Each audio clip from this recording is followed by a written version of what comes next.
요한계시록 2장 1절 말씀부터 7절 말씀까지입니다. 에베소 교회의 사자에게 편지하라.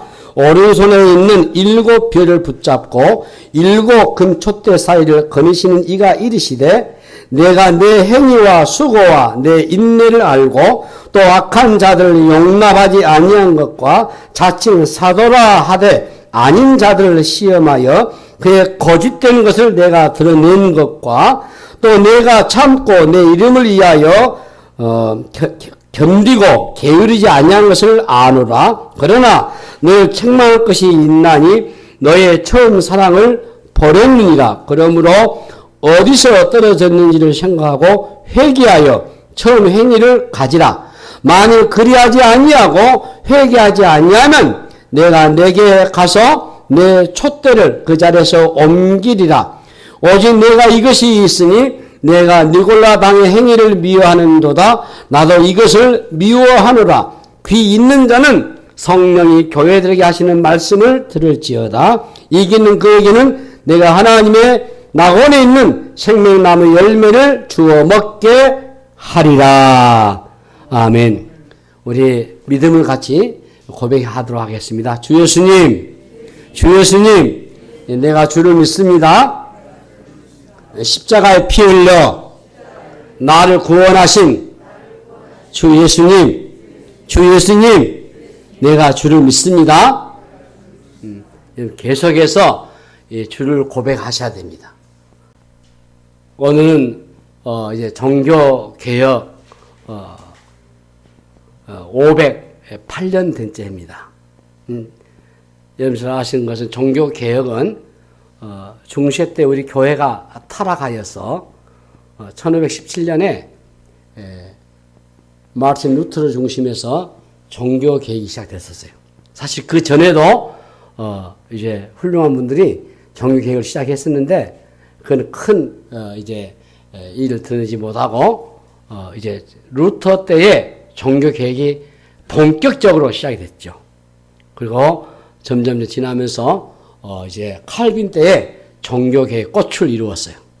그래서 우리의 교회가 구교와 신교로 나누어지게 된 것입니다. 원래 주 예수의 이 영광스러운 복음, 초대교회, 지금 우리가 사도행전을 강의하는데 거기 나오는 교회가 쭉 오다가 초기 지나고 중세기 지나면서 이 1517년에 종교개혁이 나가지고 구교, 로마 캐톨릭교는 그대로 의식과 전통을 중요시 여기고 새로운 교회, 신교, 프로테스탄트는 교회를 본래의 모습으로 가자. 자, 옆에 여러분 종교개혁 5대 강의 한번 같이 하십시다. 오직 성경. 예, 우리 이때 한번 라틴어로 한번 따서 해보는 것입니다. 솔라 스크립투라.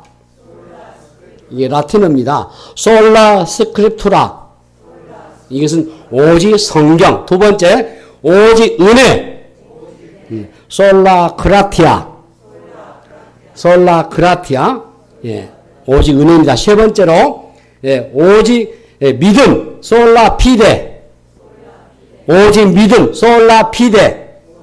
예, 네 번째입니다. 오직 그리스도. 솔루스 크리스투스. 솔루스 크리스투스. 네.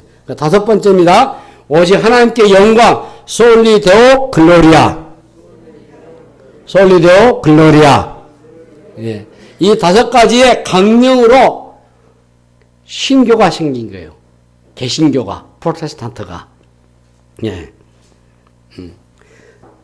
지금은 이 종교 개혁자들의 정신을 되살려야 할 때다 여기집니다.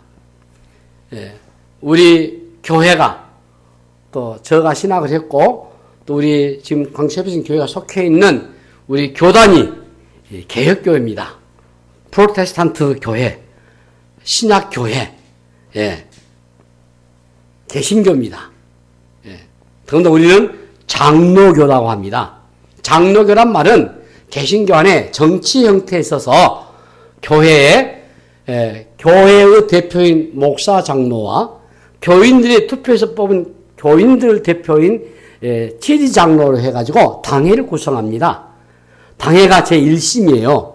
그리고 그 위에 여러 교회들이 연합해서 있는 노회가 있습니다. 이게 2심입니다. 그리고 제3심은 총회입니다. 존 칼빈이 이 장로교를 기치해서 정치 형태를 만들어서 우리 교회까지 이 장로교에 속해 있다. 그리고 개혁교단, 개혁주의, 이것은 방금 종교개혁의 강령에 기초해서 우리가 바른 교회를 세워가는, 거기에 바른 신학과 바른 교회와 우리의 바른 생활을 기초해서 우리가 교회를 신앙생활 활동하는 것이죠. 굉장히 중요하다 여기집니다. 이 개혁, 레포드메드라고 하는 이 개혁이란 말은 본래 모습으로 돌아가는 것을 말해요. 다시 말해서 이 본질로 돌아가라. 다시 본질, 아드 폰테스, 이게 라틴어입니다. 다시 본질로 돌아가라. 근본으로 돌아가라. 이 말은 말씀으로 돌아가라. 성경을 돌아가라. 오직 성경을 돌아가라. 그러면 그 전에 성경을 벗어났다 그 말이죠. 지금도 로마 교회 캐톨릭은 성경을 우리는 성경 하나의 말씀은 정확무한 틀림없는 말씀이다라고 우리는 믿고 고백을 합니다. 창세기부터 요한계시까지. 로마 교회는 성경도 틀릴 수 있다. 그 위에 교황은 틀리지 않는다. 잘못된 거죠. 교황은 사람이잖아요. 교황도 얼마나 많은 범죄를 저지합니까? 어떻게 교황은 틀리지 않을 수 있어요? 그런데 그네들은 지금도 교황을 뭘 주장해요? 그리고 성경도 우리가 믿고 고백하는 66권에다가 가경을 더 붙였어요. 외경을. 72권입니다. 오직 이 개혁 교단, 이 본질, 본래 모습, 성경 돌아가셔야 돼요. 자, 오늘 우리 본문에서 주님이 그렇게 말씀하셔요. 요한계시록 2장 5절 보시면은 뭐라 했습니까? 그러므로 어리셨던 이들을 생각하고 회개하여 저 맹의를 가지라. 만일 그리하지 아니하고 회개하지 아니하면 내가 내게 가서 내 촛대를 그 자리에서 옮기리라. 에베소 교회를 향해서 첫사랑을 회복하라 라는 말씀이시죠.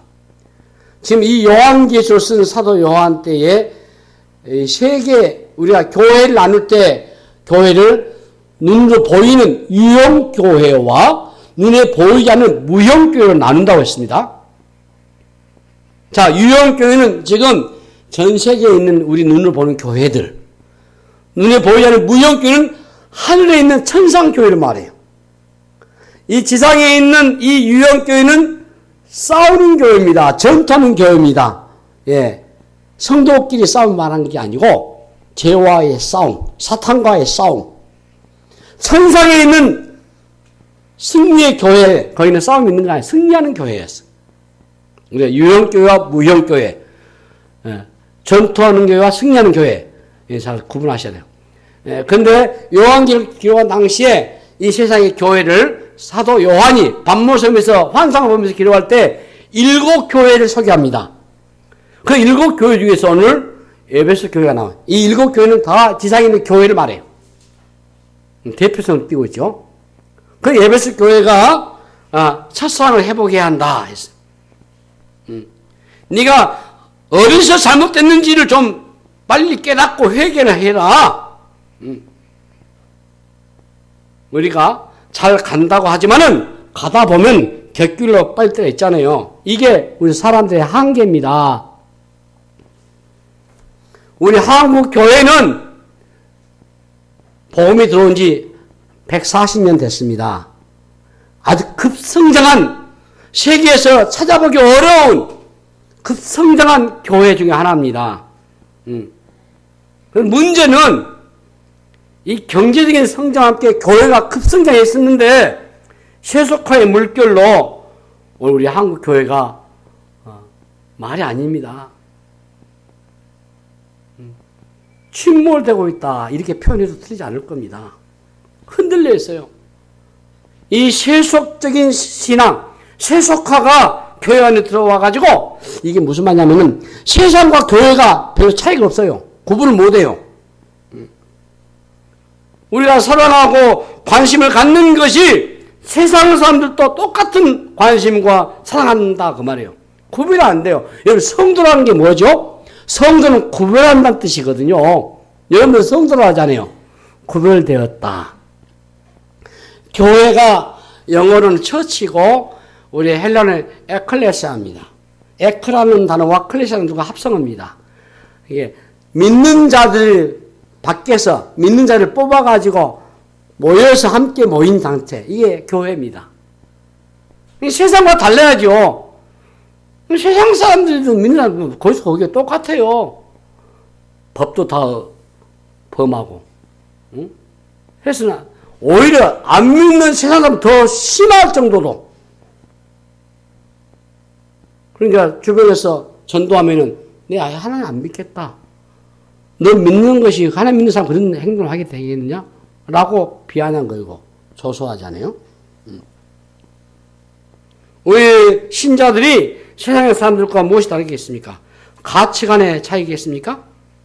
세상 사람들 관심 가지는 것도 우리도 관심 가지고 세상 사람들이 좋아하는 것도 우리도 좋아하고 그러니까 이미 교회는 세속화됐다고 말해요. 한미준이라고 하는 한국 목회자들의 모임이 있어요. 한국 갤럽의 여론조사에 해가지고 우리 신자들과 비신자의 생활과 가치에 대해서 조사했는데 조사 결과 우리 신자와 비신자 간의 가치관이나 도덕성은 별다른 차이가 없다. 문제가 크죠. 교회 안에 물량주의가 힘있게 밀고 들어와가지고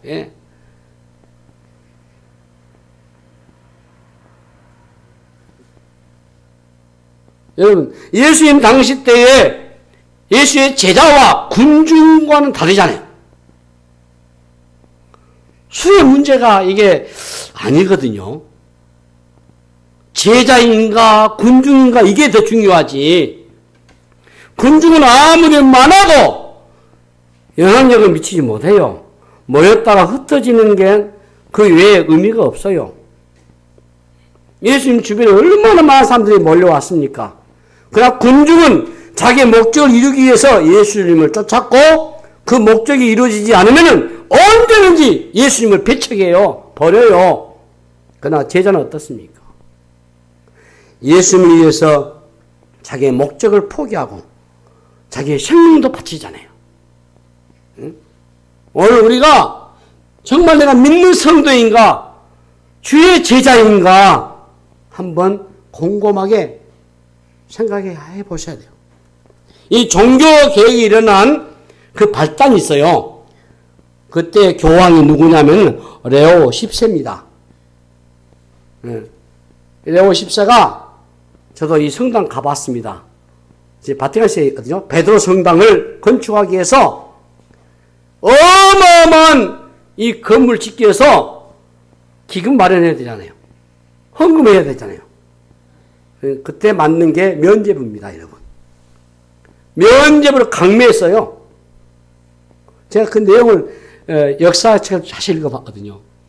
참 웃기지도 뭐하네. 돈이 떨어지면은 그 떨어지는 순간 연옥에 있던 사람이 천국 간다는 거예요. 우리는 연옥소리를 우리는 거부합니다. 여러분들이 예수를 믿다가 호련히 이제 나이가 들면은 사람은 병들게 돼 있고 노쇠하게 되는 게 정상입니다, 여러분. 여러분 하루 종일 여러분 젊은 게 아니에요, 여러분. 여기도 아프고 저기도 아프고 아프게 돼 있어요. 뼈도 아프고 걷기도 못하고 그러잖아요. 그게 정상이에요. 그러다가 하나님이 사고를 당하지 않든 간에 우리 믿는 사람들 죽으면은 그때 우리 영과 육이 분리돼요. 우리 육은 하나님이 사람 만들 때 창세기에 영혼과 육체로 만든다 했잖아요.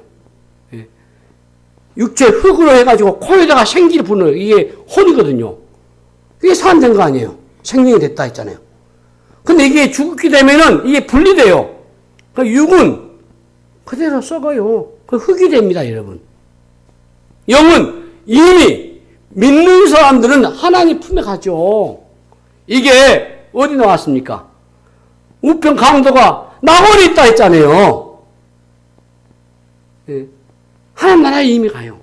그런데 믿지 않는 사람은 죄송하지만은 수월해. 이게 수월이라는 말은 지옥을 말합니다. 사무엘상 2장 6절 7절 말씀 한나가 기도할 때 여호와는 죽이기도 하시고 살리기도 하시고 수월에 내려가기도 하시고 거기서 올리기도 하시는도다. 여호와는 가난하게도 하시고 부하게도 하시며 낮추기도 하시고 높이기도 하시는도다. 그 말씀이세요.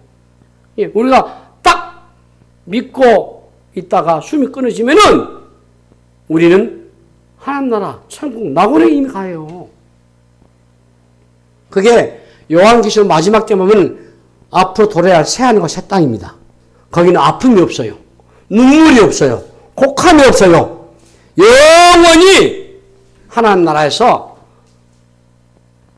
모든 신구약에 있는 구원받는 택함받는 모든 백성들이 어린 양이신 예수님을 할렐루야 찬양하면서 경배와 찬양과 송추로 영광을 돌려요. 여러분이 지상에서의 예배가 지금 예행 연습하는 것과 똑같아요. 앞으로 한 나라에 가서 이렇게 예배하고 하나님을 찬송하고 섬길 것입니다. 그런데 이 루터교회 천주교에서는 중간에 연옥이라 있어가지고 천국에도 못 가고 지옥에도 안 가고 어정쩡한 사람들, 그 사람들 있다가 자기 지상에 있는 살아있는 자기 가족들 중에서 친구들 중에서 선한 일을 하고 그러면은 지옥에 내려갈 사람이 천국에 올라가. 이게 연옥설인데 이 레오 10세가 헌금하게 되면은 동기에 떨어지는 순간 천국에 올라간다. 그래서 강매시켰어요. 이게 발단돼가지고 이제 이 교황 정치의 문제와 비리, 애곡된 진리, 그래가지고 그 당시에 사제였던 독일 사람 마르틴 루터가 1517년 10월 31일 개혁의 깃발을 걸고 종교 개혁을 시작했던 것이. 자, 여러분 한번 생각해 보세요. 응? 방금 우리가 고백했던 것처럼 이 종교개혁의 핵심은 오직 믿음, 오직 성경, 오직 은혜, 오직 하나님께 영광 이것뿐이에요. 오직 믿음, 솔라 피데 이 종교개혁의 핵심이 가치입니다, 여러분. 루터가 가장 은혜를 받고 이 종교개혁할 때 기칙했던 성경 구절이 로마서 1장 17절 말씀이세요. 같이 읽으시죠. 시작. 복음에는 하나님의 의가 나타나서 믿음으로 믿음이 이르게 하나니 기록된 오직 의인은 믿음으로 말미암아 살리라는과 같으니라. 근데 이 믿음도 행위가 아니죠. 하나님의 은혜잖아요. 예.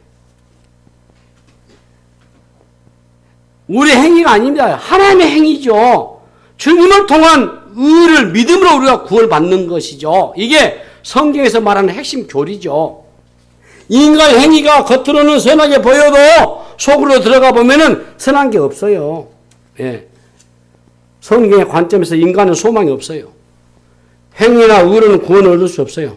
그래서 루터나 칼빈이나 로마서나 갈라디아서, 오늘 오후에는 갈라디아서 설교합니다만은 이 얘기하는 믿음으로 구원 얻는다고 하는 이 사실에 눈을 뜨셔야 돼요. 오직 믿음을 외치면서 로마 카톨릭의 진리의 애곡의 도전장을 낸 게 바로 종교개혁이에요.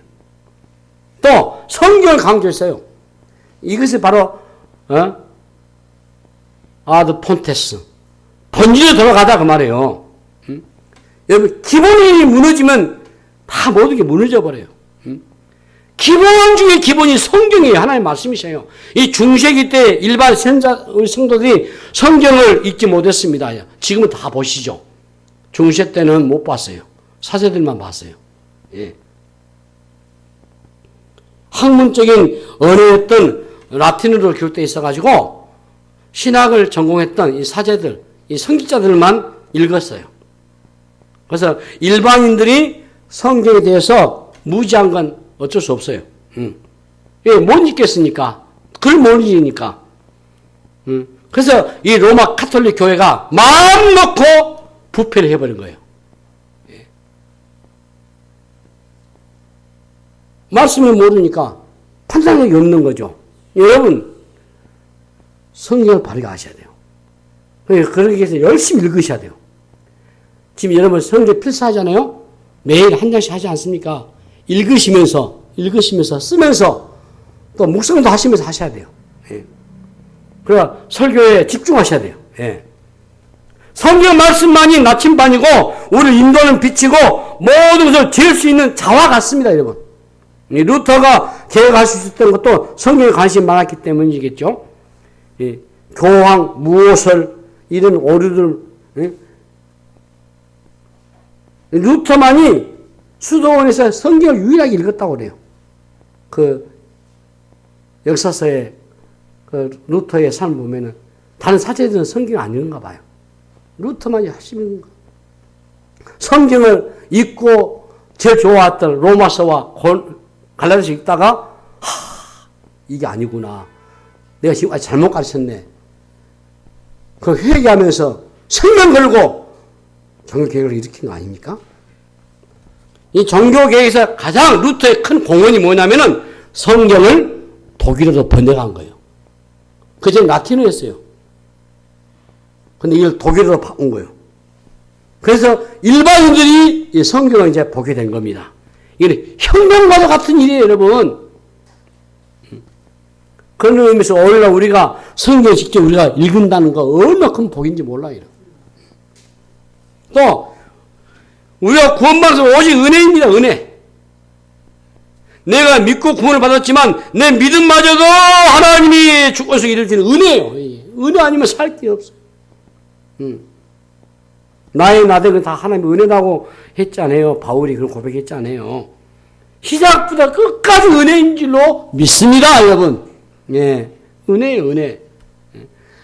우리가 하나님의 은혜로 예수 믿는 성도가 되었고 하나님의 은혜로 마지막 구원이 완성돼서 우리가 믿고 그래서 은혜만 붙잡으셔야 돼요. 예.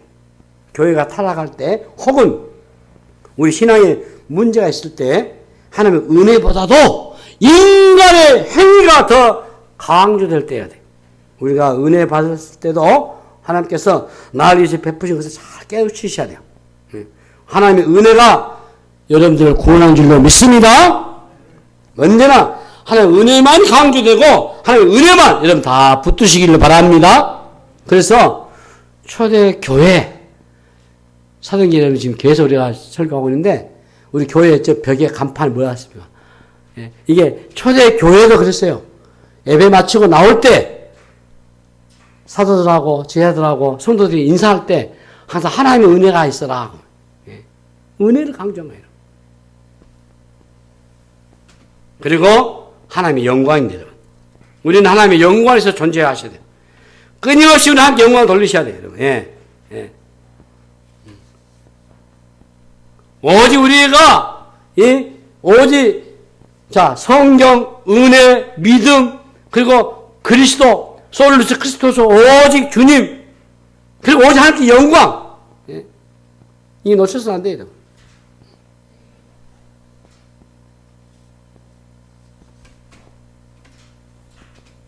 그러니까 교회를 섬겨도요. 내가 무엇을 해야 한다. 나 중심적인 사고 벗어나지 못해요. 그러면요. 주님이 하신 일에 우리는 사실 보조자일 뿐이지 잘 기억하셔야 돼요. 여러분. 내가 주의 일을 하고 있는가? 주님 일을 하셔야죠. 왜 내 일을 합니까? 왜 내 만족을 위해서 합니까? 왜 해놓고도 좀 안타까운 일은 고생하면서도 주님이 알아주셔야지. 자기 상 다 받아버리면 되겠어요? 그러면 안 돼요, 여러분. 그 안타까워요. 어리석은 사람이에요. 여러분들은, 우리 성도는 한 번도 그래서는 안 돼요. 오로지 주님만 드러내시고, 오직 주님만 나타내셔야 돼요. 교회는 예수님만이 증거되고, 예수님만이 자랑이 되고, 예수님만이 나타나셔야 돼요. 오늘 한국 교회가 이렇게 망쳐버린 것은 예수님 언제나 데 없고, 적당할 때 예수님 이름 붙이고 말이지. 다 자기들 이권에 연관되어 있고. 그럼 무엇을 짓을 하면 되겠어요?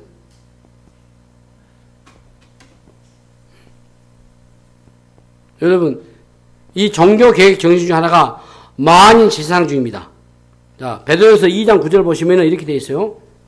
그러나 너희는 택하신 족속이요, 왕같은 지상들이요, 거룩한 나라요, 그의 소유된 백성, 이게 다 민사를 말해요. 이는 너희를 어두운 데서 불렀네요. 그의 기이한 빛에 들어가신 이의 아름다운 덕을 선포하게 하라 하심이라 했어요. 이 말씀이 우리 개혁교회에 선을 주신 아주 중요한 말씀이죠. 로마 카톨릭은요, 사제가 교회 중심에 있으면서 신의 대리자로서 죄는 신부에게 고하고 고해성사했어요. 용서 빚었어요. 이 로마 카톨릭은 7성례입니다. 그 중에 하나가 고해성사가 있어요. 우리 개혁교회, 개신교는 성례가 2개뿐이에요. 뭐죠?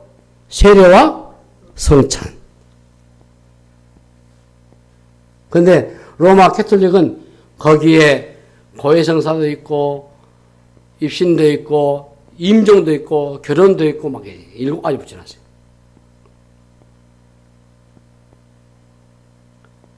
어떻게 신부님이 신의 대리자입니까? 이 고해 제도가요, 최악의 궁지에 몰린 죄인을 극적으로 구조하기 위해서 만든 제도입니다. 중세 때 교회가 개인의 죄를 용서할 수 있는 것처럼 이게 변질되어 버렸어요. 이게. 고해한 쪽이나 그것을 받는 교회 편에서나 편리하게 이용해요. 하나님과 신도와의 사이에 중보자로서 사실을 통하지 않고는 하나님께 나갈 수 없다. 이런 제도하에 자연히 성직이 강조될 수밖에 없잖아요. 성경의 원리에서 벗어난 겁니다. 여러분, 오직 하나님과 사람 사이의 유일한 중보는 주님뿐이셔요. 주님뿐이셔요, 여러분. 사람이 그 자리에 설 수가 없어요, 여러분. 신약성이 뭐랍니까? 우리 모두 다 왕 같은 제사장이라고 하잖아요. 그러니까 이 교회에서 사역하는 교역자들과 우리 일반 성도 사이에 신분상의 우열이 없어요. 자, 제가 이제 목사로서 사역하다가 정년되면은 은퇴합니다. 그럼 저는 평신도입니다, 여러분. 성도요. 내가 목회자 아니죠. 목회는 내가 목양할 때만 목회자지. 내가 평신도 돌아가는 거예요. 예. 구별이 없어요. 우열이 없어요. 단지 교역자가 더 강조되는 것은 말씀을 통해서 목양적인 사역하기 때문에 강조되는 것이죠. 이 개념적인 차이지 직분상의 우열을 말한 게 아니에요, 여러분. 그래서 너희는 왕 같은 제사장이라고 할 때에 너희라는 말은 베드로 사도가 베드로서의 편지를 쓴 대상을 말해요. 예. 베드로서 1장 1절 보십시다.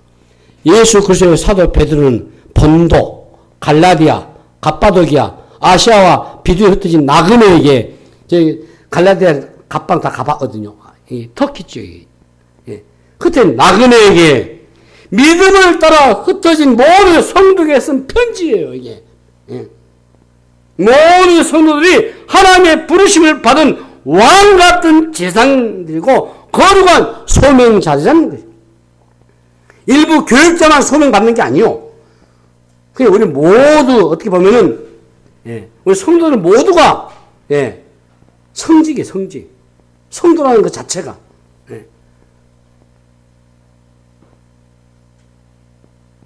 내가 죽게 되면은 내 묘비에다가 성도 장실 묘라고 해주면 너무 좋겠어요.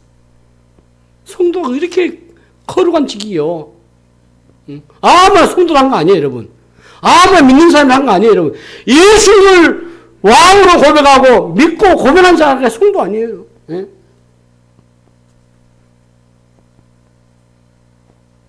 내가 하고 있는 직업이나 일을 통해서 하나님을 기쁘시게 하고 하나님의 이름을 듣는다면 그 일이 거룩한 일이에요. 영광스러운 일이에요, 여러분. 예? 여러분, 이거 놓치지 않아야 돼요.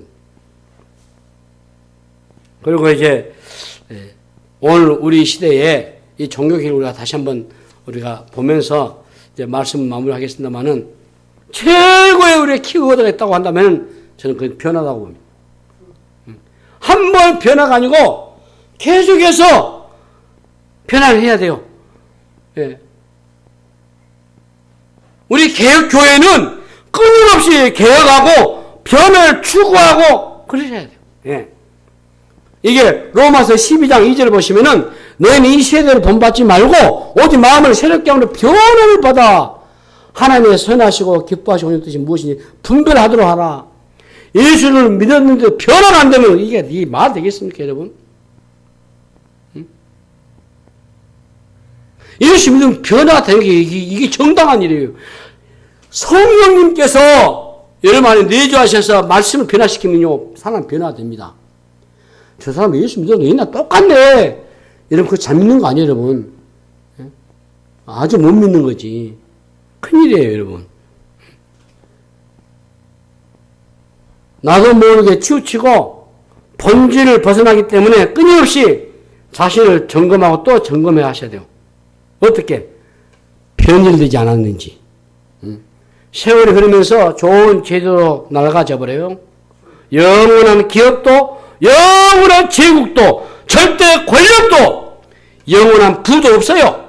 세상에 그 어떤 것도 영원하지 않습니다. 교회도 마찬가지요. 앞서 세대가 그토록 아름다운 헌신을 통해 세웠던 교회도 100년도 되기 전에 문 닫고 상가로, 술집으로, 극장으로, 레스토랑으로 변화를 보면 참 많은 생각할 수밖에 없어요.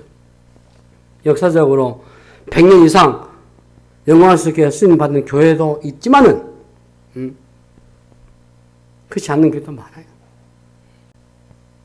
앞으로 이런 일을 보시면서 우리가 개혁주의 신앙을 다시 본받고 본질을 찾아서 본래사 돌아가야 된다. 진리를 벗어나 변질의 것을 두려워하면서 첫사랑을 회복해야 한다. 경건의 모양만이 아니고 능력을 갖추고 날마다 우리의 속사람의 변화를 추구해야 한다. 우리 한 사람이 날마다 자신을 개혁하는 신앙으로 살고자 우리가 결단만 하신다면 우리 한국교회는 다시 소망이 있는 줄로 믿습니다. 루터가 95개조 반박문을 비텐베르크 성당 대문에 붙임으로써 종교개혁이 시작됐습니다. 신성 로마 제국의 황제였던 찰스 5세가 대제국의 회의를 소집하고 루터를 소환했습니다. 루터의 친구들이 피신할 것을 요청하고 만류했지만 그는 웰메스 재판장에 들어가면서 당당하게 얘기했습니다. 웰메스의 지붕을 덮은 수만 장의 기와장이 악마로 변한다 할지라도 하나님이 내 주장을 거꾸로 말하지 않는 이상 성경이 내 주장이 진리가 아니라는 것을 보여주지 않는 이상 나는 당당하게 내 목숨과 함께 이 재판장에 들어서리라고 하는 용기를 보였습니다. 이런 용기가 어디서 나왔겠습니까? 바로 하나님의 말씀에 대한 진리에 대한 확신 아니겠습니까, 여러분? 오늘 저와 여러분 다시 한번 종교개혁을 맞이하면서 자신을 점검하고 나는 바른 신앙을 하고 있는가? 성경을 내가 믿고 오직 믿음으로 은혜로 주의 영광에서 예수님께서 내가 고백하고 살고 있는가? 점검하면서 승리해 나가는 여러분 다 되시기를 주님의 이름으로 축복합니다. 기도하겠습니다. 하나님 아버지 은혜에 감사합니다. 이 종교개혁주의를 맞이해서 다시 한번 종교개혁의 기치를 걸고 우리가 신앙이 우리의 중심이 본질로 돌아가는 역사 되게 하여 주옵소서. 첫사랑을 회복해서 촛대가 옮기지 않는 그 은혜를 우리에게 허락하여 주시옵소서. 감사하며 예수님 이름으로 기도하옵나이다. 아멘.